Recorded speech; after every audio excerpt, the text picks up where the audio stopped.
নমস্কার বন্ধুরা, welcome to my channel রাখি কিচেন সেন্টার। আজকে আমি চলে এসেছি আবারও একটি নতুন রেসিপি নিয়ে। তো আজকে আমি চলে এসেছি গুড় পিঠা কিংবা তেলা পিঠা বা পোয়া পিঠা রেসিপি নিয়ে।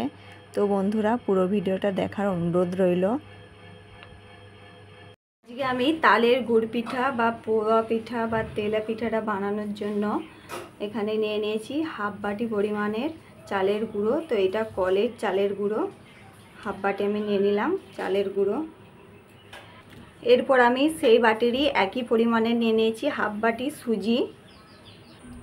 এরপর আমি এই সুজি এবং চালের গুঁড়িটার মধ্যে দিয়ে দিচ্ছি দুধ, 1 হাতা, 2 হাতা, 3 হাতার মতো আমি এখানে উষ্ণ গরম দুধ ব্যবহার করেছি। উষ্ণ গরম দুধ আমি এখানে ব্যবহার করেছি।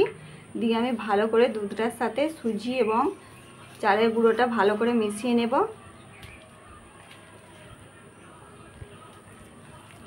তো এই মুহূর্তে আমি কিন্তু আর এখানে দুধ ব্যবহার করব না, তো পরে লাগলে আবারও আমি তখন ব্যবহার করব।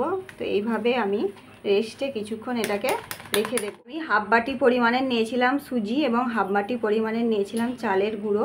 তো আমি 1 বাটি পরিমাণের ময়দাটা ব্যবহার করব।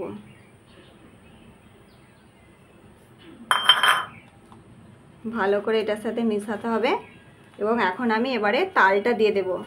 তো আমি এরকম একটা ছোট বাটিতে নিয়ে নিয়েছি তালের মাঠটা।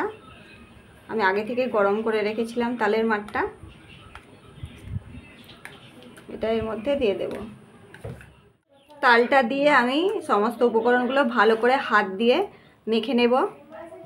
তো বন্ধুরা, এই পোয়া পিঠা বা তালের এই যে গুড় পিঠাগুলো আমরা বলে থাকি গুড় পিঠা, তো এইগুলো বানানোর জন্য কিন্তু ব্যাটারটা খুব পাতলা করার কিন্তু কোনো প্রয়োজন নেই। থকথকে একটা ব্যাটার এখানে বানিয়ে নিতে হবে।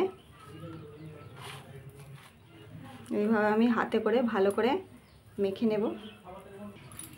তালটা দিয়ে আমি কিন্তু মাখিয়ে নিয়েছি সমস্ত উপকরণগুলো যেগুলো দিয়েছিলাম আমি, চালের গুঁড়ো, সুজি এবং ময়দাটা। তো এবারে আমার জল লাগবে। তো বন্ধুরা, এখানে আপনারা দুধ দিয়েও গুলতে পারেন কিংবা জল দিয়েও কিন্তু এই ব্যাটারটা বানাতে পারেন। আমি জল দিয়ে এবারে ব্যাটারটা বানিয়ে নেব। অল্প অল্প করে জল দিয়ে কিন্তু ব্যাটারটা বানাবো, বেশি কিন্তু আবার পাতলা হয়ে গেলে কিন্তু হবে না পিঠেগুলো ভালো। তার জন্য অল্প করে জল দিয়েই কিন্তু আমি এইভাবে একটা থকথকে ব্যাটার বানিয়ে নেব।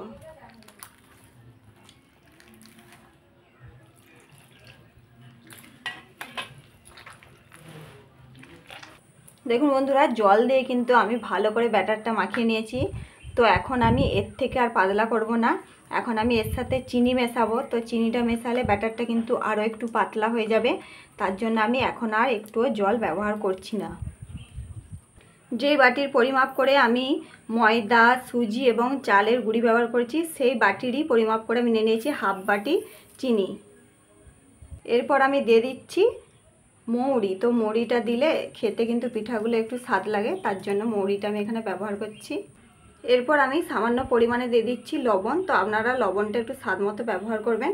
তো লবণটা দিলে কিন্তু পিঠাটা একটা স্বাদ হয়, তার জন্য আমি লবণটা ব্যবহার করছি। এরপর আমি একদম 1 চিমটি পরিমাণে দিয়ে দিচ্ছি খাবার সোডা।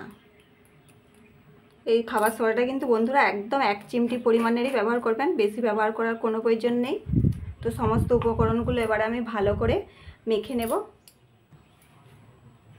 তো বন্ধুরা, আপনারাও বাড়িতে এইভাবে এই তেলের পিঠা বা পোয়া পিঠাগুলো বানিয়ে দেখবেন, কিন্তু খুবই সুন্দর হয় খেতে, বানানোও কিন্তু খুবই সহজ।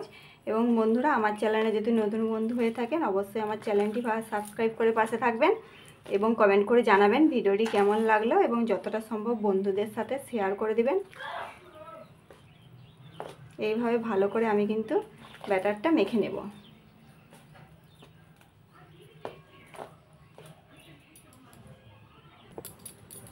ভালো করে ফেটিয়ে ফেটিয়ে কিন্তু আমি ব্যাটারটা বানিয়ে নিয়েছি এবং চিনিটা দেওয়ার ফলে দেখুন বন্ধুরা, অনেকটাই কিন্তু ব্যাটারটা জলজলে হয়ে গেছে। তো আমি কিছুক্ষণ আবার রেস্টে রেখে দেবো, যাতে চিনিগুলো, মোটা দানার চিনি ছিল, তো ভালোভাবে গলে যায়।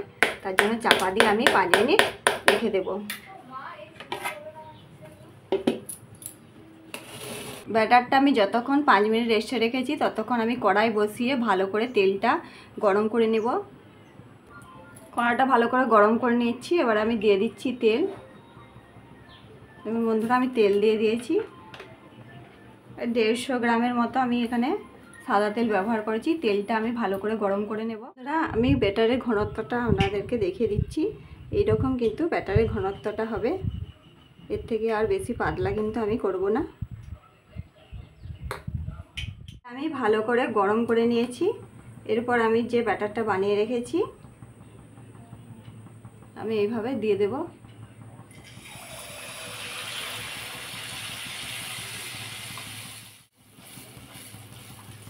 উপর দিকটা উল্টে দেব। দেখুন বন্ধুরা, কত সুন্দর ফুলে যাচ্ছে পিঠেগুলো এবং কিন্তু নিচে লেগেও যাচ্ছে না, কত সুন্দর উঠে যাচ্ছে। তো আপনারাও বাড়িতে এইভাবে বানিয়ে দেখবেন, খুবই সুন্দর কিন্তু হয় এই পিঠেগুলো। এইভাবে দু পাশটায় আমি ভালো করে লাল লাল করে ভেজে নেব। তো বন্ধুরা, পিঠেগুলো ভাজার সময় কিন্তু গ্যাসের ফ্লেমটাকে মিডিয়ামে রাখতে হবে। তার আগে কিন্তু তেলটা ভালো করে গরম করে নিতে হবে। কিন্তু লাল করে ভেজে নিয়েছি, এবার আমি তুলে নেব তেলটা ঝেড়ে। দেখুন বন্ধুরা, কত সুন্দর ফুলেছে পিঠেটা।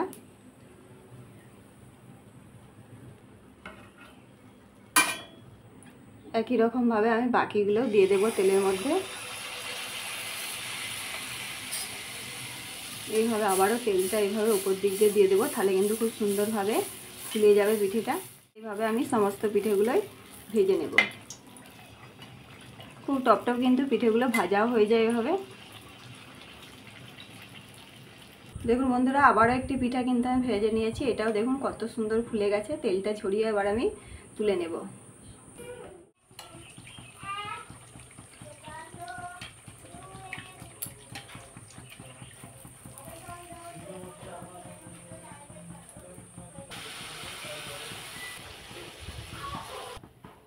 এটা ঝরিয়ে বন্ধুরা, সমস্ত পিঠাগুলোই কিন্তু আমি ভেজে নিয়েছি এবং কত সুন্দর হয়েছে আপনারা দেখে বুঝতে পারছেন। একদম দেখেই মনে হচ্ছে অনেকগুলো খাওয়া হয়ে যাবে, একদম লোভনীয় লাগছে। তো আপনারাও বাড়িতে একই রকমভাবে বানিয়ে দেখবেন। এই পিঠাগুলো কিন্তু খুবই সুন্দর হয় খেতে এবং ঝামেলা ছাড়াই খুব সহজেই কিন্তু বানানো যায়। একটা আমি আপনাদেরকে ভেঙে দেখাচ্ছি। দেখুন বন্ধুরা, ভেতরে কিন্তু যে শক্ত ভাব রয়ে যায় সেটাও কিন্তু নেই। খুবই সুন্দরভাবে কিন্তু পিঠেগুলো হয়ে গেছে দেখুন। তো বন্ধুরা, আমাদের এই ভিডিওটি যদি ভালো লেগে থাকে অবশ্যই একটি লাইক করবেন, চ্যানেলটি সাবস্ক্রাইব করে পাশে থাকবেন এবং যতটা সম্ভব বন্ধুদের সাথে শেয়ার করবেন। এবং কতটা নরম হয়েছে পিঠেগুলো দেখুন, একদম তুলতুল করছে নরম। নমস্কার বন্ধুরা, দেখা হবে অন্য কোনো ভিডিওতে।